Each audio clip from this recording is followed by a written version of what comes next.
ሰላም ቤተሰቦች፣ በዛሬ ቪዲዮ ደግሞ የሃይድሮሊክ ብሬክ ሲስተም ወይም ደግሞ በዘይት የሚሰራውን የፍሬን ሲስተም ታይፖችን ወይም ደግሞ አይነቶችን እናያለን። ብዙ ጊዜ የምናውቀው ዲስክ ብሬክ ሲስተም እንዲሁም ድረም ብሬክ ሲስተም ነው። ነገር ግን እነሱ የራሳቸው የተለያየ ታይፕ ወይም ደግሞ አይነት አላቸው። ስለዚህ በዛሬ ቪዲዮ ዲስክ ብሬክ ሲስተም ስንት አይነት አለ የሚለውን እንዲሁም ደግሞ ድረም ብሬክ ሲስተም ስንት አይነት አለ የሚለውን እናያለን። ይህን ቻናል ሰብስክራይብ በማድረግ ቤተሰብ ሁኑ። በተጨማሪም ደግሞ ቤተሰብ የሆናችሁ ይህን ቪዲዮ ላይክ አድርጉ፣ ለብዙ ሰዎች እንዲደርስ ማለት ነው። ቀጥታ ወደ ቪዲዮ እንሄዳለን።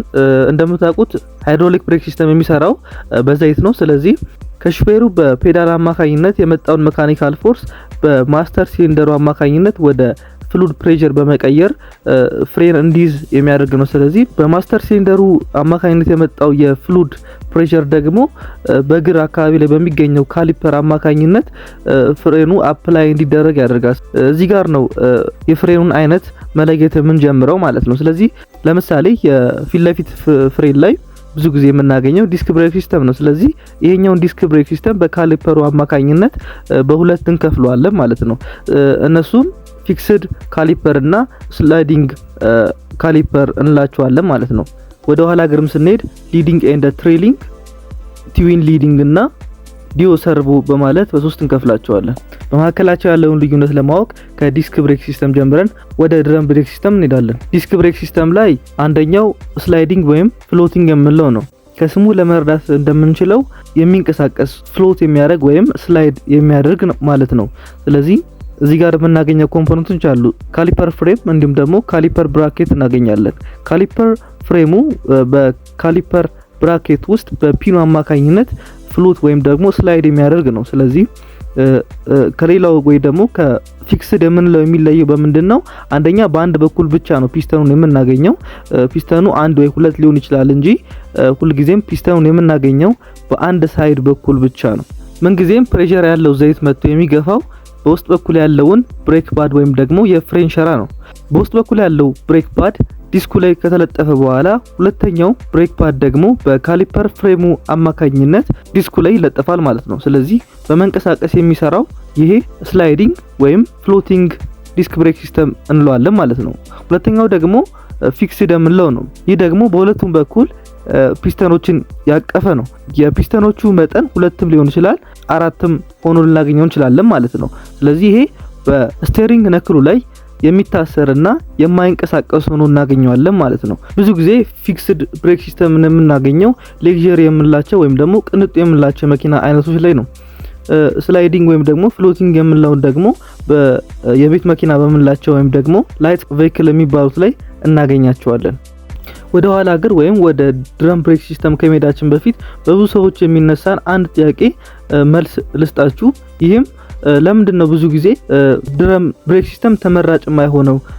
አሁን ዘመናዊ የምንላቸው መኪናዎች ላይ ከኋላም የምናገኘው ዲስክ ብሬክ ሲስተም ነውና ይሄ ለምንድን ነው ተመራጭ የሆነው የሚለውን ጥያቄ ለመመለስ እንሞክር። ይህም ከኩሊንግ ሲስተም ጋር የተያያዘ ነው። በምስሉ ላይ እንደምታዩት የዲስክ ብሬክ ሲስተም አሰራር ብዙ ቀዳዳዎች እንዲኖሩ ተደርጎ ነው የተሰራው። ስለዚህ መኪናው በሚጓዝበት ጊዜ በእነዚህ ቀዳዳዎች አማካኝነት ንፋስ ገብቶ ያቀዘቅዟል ማለት ነው። ምክንያቱም ይሄ ቦታ ብዙ ፍሪክሽን ወይም ደግሞ እፍጋት የሚፈጠርበት ቦታ ነው። ስለዚህ ለማቀዝቀዝ እንዲመች ተደርጎ የተሰራ በመሆኑ ዲስክ ብሬክ ሲስተም ተመራጭ ያደርገዋል ማለት ነው። ድረም ብሬክ ሲስተም ግን ብዙ ጊዜ የታፈነ ወይም ደግሞ ለማቀዝቀዝ የማይመች አሰራርን የያዘ በመሆኑ ተመራጭ አይሆንም ማለት ነው። ወደ ድረም ብሬክ ሲስተም ስንሄድ መጀመሪያ ላይ የምናገኘው ሊዲንግ ኤንድ ትሬሊንግ ነው። ይህ የድረም ብሬክ ሲስተም አይነት ብዙ ጊዜ የምናገኘው ቀለል ያሉ መኪናዎች ላይ ነው እና ሁለት አይነት ሹዎች አሉት፣ ሊዲንግ እና ትሬሊንግ እንላቸዋለን። ሊዲንግ የምንለው ሹ ወይም ሸራ የሚገኘው በድረሙ ዙር በኩል ነው። ይህ ማለት መኪና ወደ ፊት ለፊት የሚሄድ ከሆነ የድረሙ ዙርም ወደ ፊት ለፊት ይሆናል ማለት ነው። ስለዚህ በፊት ለፊት በኩል የምናገኘው ሊዲንግ ሲሆን ወደ ኋላ በኩል የምናገኘው ደግሞ ትሬሊንግ እንለዋለን። ይህም ስያሜ የተሰጠበት ምክንያት ፍሬም በምንይዝበት ጊዜ ዊል ሲሊንደር ወይም ፒስቶን ቺን የምንለው ውስጥ ያሉት ሁለቱ ፒስተኖች በመውጣት ብሬክ ሹን ገፍተው ድረሙ ላይ በሚለጥፉበት ጊዜ በብዛት የሚያገኘው የመጀመሪያውን ሹ ስለሆነ ሊዲንግ ተባለ። ቀጣይ ያለው ደግሞ የመጀመሪያው ሹ ያበረደውን ዙር ስለሚያቀዘቅዝ ሁለተኛው ትሬሊንግ ተባለ ማለት ነው። ሁለተኛው የድረም ብሬክ ሲስተም አይነት ደግሞ ትዊን ሊዲንግ ነው። ከስሙ ለመረዳት እንደምንችለው ሁለት ሊዲንግ ሹ ያሉት ድረም ብሬክ ሲስተም እንደማለት ነው። ይሄኛው እንደመጀመሪያው በደንብ አስተዋጽኦ የሚያደርግና ትንሽ አስተዋጽኦ የሚያደርግ ብሬክ ሹ ያለው አይደለም። ምክንያቱም እዚህ ላይ ሁለት ዊል ሲሊንደር ወይም ፒስቶን ቺኒ የምናገኝ በመሆኑ ሁለቱም ሾዎች የድረሙን ዙር ለማቆም እኩል አስተዋጽኦ ያደርጋሉ።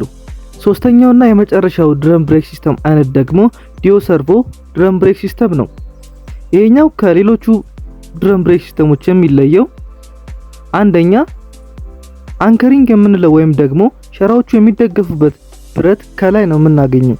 በተጨማሪም በታች በኩል ስፕሪንግ እናገኛለን። በዚህ አማካኝነት ሰልፍ ኢነርጃይዚንግ የምንለው እዚህ ላይ ይጨምራል። ይህም ማለት ወደ ሁለቱም አቅጣጫ መንቀሳቀስ ስለሚችል ድረሙን የመያዝ አቅሙ ድረሙ ወደፊት ለፊት በሚዞርበትም ይሁን ወደ ኋላ በሚዞርበት ጊዜ እኩል ነው። ነገር ግን እዚህ ጋር ማስተዋል አለባችሁ። እንደ ሊዲንግ ትሬዲንግ እና ትዊን ሊዲንግ ሹ ሊዲንጉን የምናገኘው በፊት ለፊት በኩል አይደለም። ሊዲንጉን የምናገኘው በኋላ በኩል ነው። ይህም አንከሪንጉ ወደ ላይ በመሆኑ ፍሬን አፕ ላይ በሚደረግበት ጊዜ ሰከንደሪ ሹ የምንለው ወደ ፕራይመሪ ሹ ኃይሉን ያስተላልፋል። በመሆኑም ፕራይመሪ ሹ ወይም ወደ ኋላ በኩል ያለው ሹ ትልቁን አስተዋጽኦ ያደርጋል። ስለዚህ ሊዲንግ ሹ ወይም ፕራይመሪ ሹ እንለዋለን ማለት ነው።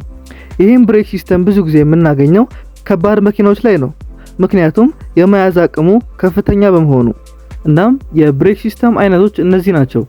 በዛሬ ቪዲዮ ዲስክ ብሬክ ሲስተም ላይ ፍሎቲንግ ወይም ስላይዲንግ ብሬክ ሲስተም፣ ፊክስድ ብሬክ ሲስተም እንዲሁም ደግሞ ድረም ብሬክ ሲስተም ላይ ሊዲንግ ኤንድ ትሬሊንግ፣ ትዊን ሊዲንግ እና ዲዮ ሰርቮ ብሬክ ሲስተምን አይተናል። በመጨረሻም ይሄ ቪዲዮ ከጠቀማችሁ ላይክ አድርጉ። ተጨማሪ እንደዚህ አይነት ቪዲዮ እንዲደርሳችሁ ሰብስክራይብ በማድረግና የደውል ምልክቷን በማብራት ቤተሰብ መሆን ትችላላችሁ። በተጨማሪም ሀሳብ፣ አስተያየት፣ ጥያቄ እንዲሁም እንዲሰራላችሁ የምትፈልጉት ቪዲዮ ካለ ኮሜንት ላይ አሳውቁኝ፣ አየዋለሁ። በሌላ ቪዲዮ እስከምንገናኝ ባይ ባይ።